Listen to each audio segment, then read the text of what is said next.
नमस्कार, आगाज टाइम्स में आप सभी का स्वागत है। मैं हूं मधुमिता। कल पाकिस्तान की सड़कों पर जश्न हुआ, आतिशबाजियां हुई, लोग एक दूसरे को जमकर बधाइयां दे रहे थे, रैलियां निकाली गई। नजारा ऐसा था मानो पूरा पाकिस्तान ईद मना रहा हो। ये तस्वीरें जो आप देख रहे हैं, ये उस मुल्क की तस्वीरें हैं जो 80 घंटे पहले ही भारत की मार से पस्त हो गया था। भारत की सेना ने जिसके हवाई अड्डों को तहस नहस कर दिया था, पाकिस्तान के पाले गए 100 आतंकवादियों को मारा और 40 से 50 सेना के जवानों का खात्मा किया। भारत ने ऐसा सबक सिखाया कि रावलपिंडी में बैठे हुक्मरानों के पसीने छूट गए, लेकिन आर्मी चीफ मुल्ला मुनीर और पीएम शहबाज ने अपनी जीत को जश्न का डोज दे दिया।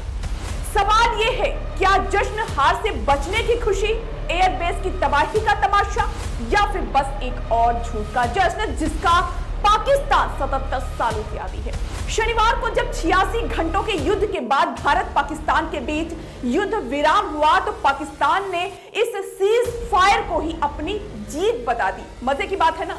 जनरल मुनीर के कमांड पर खेल रहे शहबाज ने ऑपरेशन बनयान उन मरसूस की कथित कामयाबी के लिए रविवार को पूरे देश में यौम-ए-तशक्कुर यानी कि शुक्रिया का दिन मनाने की घोषणा कर डाली। महंगाई, गुर्बत और लोन की खुराक पर जी रही पाकिस्तान की जनता ने सरकार की इस घोषणा को हाथों हाथ ले लिया और रविवार को पाकिस्तान की सड़कों पर निकल पड़े। लेकिन पाकिस्तान का एक तबका ऐसा था जिन्होंने असीम मुनीर और शहबाज शरीफ से दो टूक पूछा, किस बात का शुक्रिया? पाकिस्तान के हवाई अड्डों को तहस नहस कर दिया गया, उसके लिए शुक्रिया।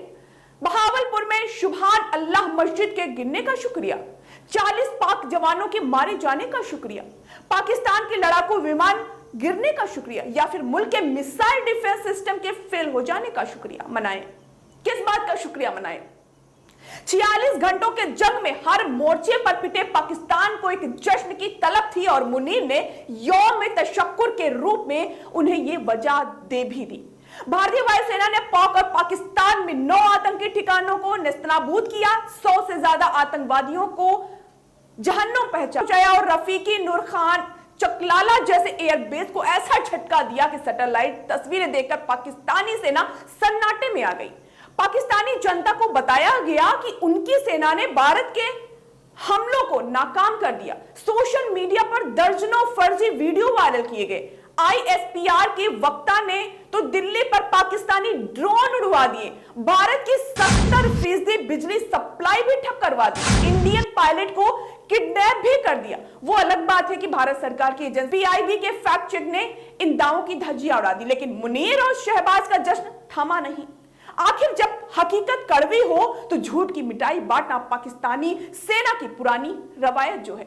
याद रहे कि भारत में रेडियो, पाकिस्तान को रेडियो चुटिस्तान कहा जाता है। शहबाज शरीफ और असीम मुनीर के जश्न का असली मकसद जनता को बरगलाना और हकीकत से जनता का ध्यान भटकाना था और कुछ नहीं। जब अर्थव्यवस्था डूब रही हो, भारत ने एयर स्पेस बंद कर दिए हो और सिंधु जल समझौता स्थगित होने से कभी बाढ़ कभी सूखे जैसी स्थिति हो, तो जश्न ही एकमात्र रास्ता बचता है। जनरल मुनीर का फलसफा है, अगर हार को जीत कह दूं तो शायद जनता कुछ दिन और बहक जाए। जनता को जश्न का माहौल चाहिए था, सो माहौल बना ही दिया गया। पाकिस्तानी जनता इस जश्न में उलझी रही कि आखिर जश्न किस बात का हम मना रहे हैं। उन्हें आतंकियों के जनाजों में पाकिस्तानी सेना के अधिकारी दिखे, पाकिस्तानी झंडे में लिपटे जवानों के ताबूत दिखे, लेकिन जश्न का नशा नहीं उतरा। तो दिन भर की तमाम बड़ी खबरों से जुड़े रहने के लिए सब्सक्राइब करें आगाज टाइम्स और वीडियो को लाइक और शेयर करिए।